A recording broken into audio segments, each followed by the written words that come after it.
we are basking in Maharishi's fullness and his directions to us that he has given throughout the years, and in this particular beautiful expressions that he has given today. For us, it's still today. Maharishi is always present. He has set up the goal of wholeness and fullness as our purpose and focus on a daily basis. And on this day, which is special for me, and which I have always seen as very nicely set 2 days before the 12th. And I always thought about it as a day of preparation for the 12. Kind of we get together, rehearse what we're going to be doing on the 12th. And so it's very nice to assemble again together and be in that mood of Maharishi's 12th January, which is the beginning of our year, and prepare for that. It's so beautiful what Maharishi said. It has so many dimensions. Every time we hear his speeches, they contain absolutely totality from different angles. It always looks new and different and based on an occasion, on a special celebration. But it's always that same message of wholeness becoming all aspects of existence. And we see this need to always go back to the self, to go back to being. When he says Vedic university and peace and teaching and Vedic knowledge and all of that, he quickly reminds us after that that it's not one more philosophical thought, it's not just one more belief, it's not one more way of doing things. What we're talking about is really nourishing the roots of life for all aspects of life to blossom. So that we water the root to enjoy the fruit is something we're familiar with. It's just one more way of Maharishi's genius to say the same thing. And when we see in the world all kinds of changes and great achievements and all of that, and acknowledge this contribution of Maharishi in transforming the trend of time, and when we see there are things here and there that need to be attended to, we are always reminded, water the root to enjoy the fruit. So the teachings, the blessings of Maharishi are on that level of being. Go back to that reality, that self, which is the source of everything, and then life blossoms in all kinds of ways. And that is our offer to the world, our offer to all those in every corner of the planet Earth, no matter what their belief systems are, their ways of life, their traditions.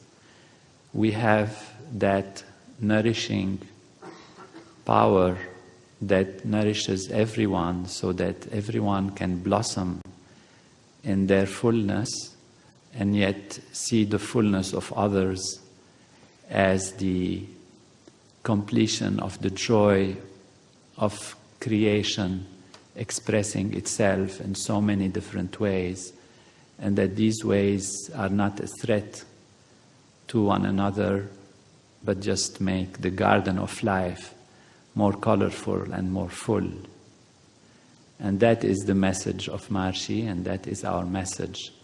And that is why our always thoughts and plannings are for everyone on this earth to live enlightenment, to wake up and recognize their fullness of life, accept and live fully their traditions, their ways, enjoy them as expressions of that fullness, and feel no fear from others, because everyone is myself. We are just one unbounded ocean of consciousness in motion.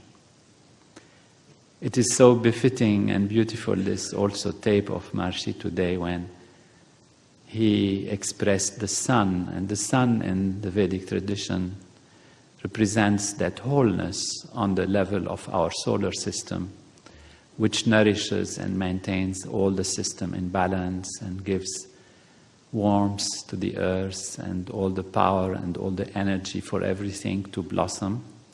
And so that representation of the sun, which is the oneness, the wholeness, rising from the east, is so beautifully expanded and so beautifully nourishing as it moves throughout the globe. And we live in really magical times. I was the Minister of Expansion from Japan, from the land of the rising sun, had mentioned this to Maharishi at that time. And it's very nice that our Minister of Architecture sent me a picture that was sent to him of the 3 suns that were seen in Maharishi's Vedic city and Fairfield and the university. It's something I had never seen before, and it was so beautiful, and it seems to be a rare event. And just the next day when he mentioned it, I looked out from the window of the Capitol and I saw the same 3 suns rising in the horizon. If we have a picture, if Rich or someone who's controlling can bring it up, it will be a beautiful sight to see. They're ready. Some of you have seen that. It's an amazing phenomenon, and it really shows this beautiful circle, which is the circle of wholeness. Maharishi says that Nirgun Nirakar Brahm, which is totality, wholeness, is represented by a circle. And that 3-in-1 structure, because in fact it's only one sun, but appears as 3. And that's what we have. And as the sun has moved from the east, that oneness, all the way to the divine Vedic life on this campus, and these domes, in this beautiful country, on the kind of farthest west, it has become 3. It shows as if it is 3, yet it is 1.